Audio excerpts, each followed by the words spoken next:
सन 1900 में क्रीट के उत्तर पश्चिमी में 25 मील दूर एंटिकाइथेरा के छोटे से द्वीप पर एक अद्भुत खोज हुई।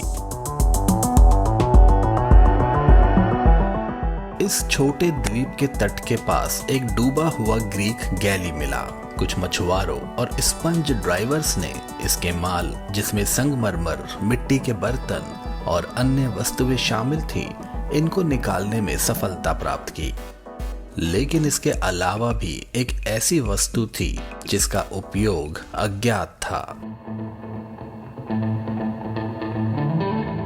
इसे तब तक एक संग्रहालय में रखा गया जब तक कि 1955 में एक वैज्ञानिक ने इसमें दिलचस्पी नहीं दिखाई।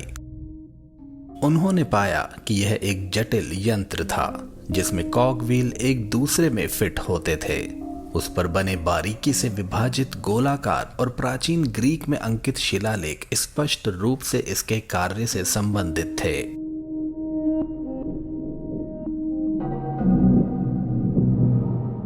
यह वस्तु एक प्रकार की खगोलीय घड़ी थी जिसमें पेंडुलम नहीं था। यह मालवाहक जहाज के मलबे को लगभग पहली सदी ईसा पूर्व में तिथि देने में सक्षम था। कोई भी ग्रीक या रोमन ऐसी प्राचीन कंप्यूटर की कार्य प्रणाली का वर्णन नहीं करता। 1958 में एक ब्रिटिश वैज्ञानिक डेरिक जेसोला प्राइस वैज्ञानिक उपकरणों के इतिहास पर शोध कर रहे थे और तब उन्होंने एथेंस के संग्रहालय में एंटिकाइथेरा उपकरण का पता लगाया।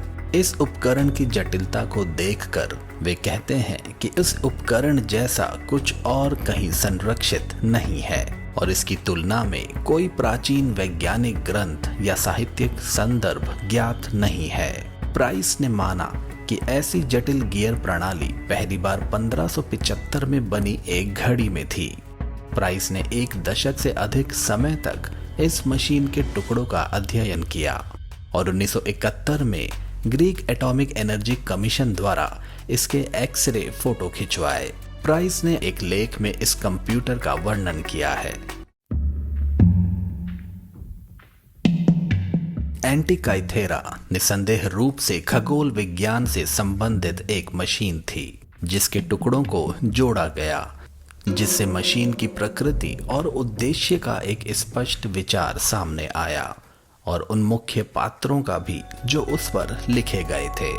मूल एंटिकाइथेरा तंत्र एक अच्छे आधुनिक मैकेनिकल घड़ी के समान था। इसमें एक लकड़ी का ढांचा था जो धातु की प्लेटों को सामने और पीछे की ओर रखता था। प्रत्येक प्लेट पर जटिल डायल थे जिनके चारों ओर सूचक चल रहे थे। पूरा उपकरण एक मोटे फोलियो एनसाइक्लोपीडिया के आकार के समान था। फ्रेम और प्लेटों द्वारा बनाए गए बॉक्स के अंदर गियर पहियों का एक तंत्र था जिसमें कम से कम 20 पहिए थे जो एक असामान्य तरीके से व्यवस्थित थे और इसमें विभेदक गियर और एक क्राउन व्हील भी शामिल था जिसे एक आंतरिक कांस्य प्लेट पर स्थापित किया गया था। इसमें एक शाफ्ट बॉक्स में एक तरफ से प्रवेश करता था और जब इसे घुमाया जाता था तो सभी सूचक अपने डायल पर विभिन्न गति से चलते थे। डायल प्लेटों को कांस्य के दरवाजों से सुरक्षित किया गया था जो उसके साथ जुड़े हुए थे और डायल और दरवाजों पर लंबे लेखन थे जो मशीन का संचालन कैसे करना है इसका वर्णन करते थे।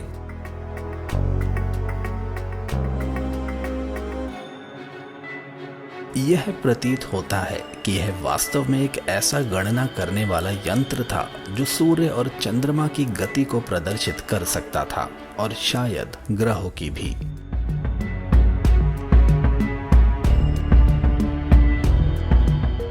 हालांकि यह स्पष्ट नहीं है कि यह काम कैसे करता था, लेकिन अब तक के सबूत बताते हैं कि अन्य सभी ग्रहों के मॉडल से यह काफी भिन्न था।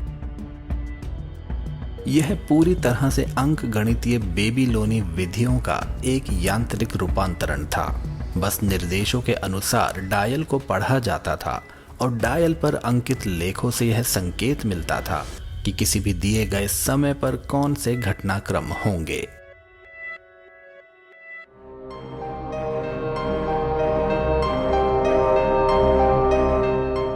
ब्रिटिश ग्रीक इतिहासकार विक्टर जे कीन अपनी किताब the ancient Greek computer from Rhodes में बताते हैं कि एंटिकाइथेरा उपकरण का निर्माण लगभग 71 ईसा पूर्व में रोड्स द्वीप पर हुआ था। कीन का सिद्धांत है कि यह मशीन प्राचीन धातु विज्ञान के शहर कामिरोस में बनाई गई थी और इसे रोम भेजा जा रहा था जब परिवहन जहाज डूब गया।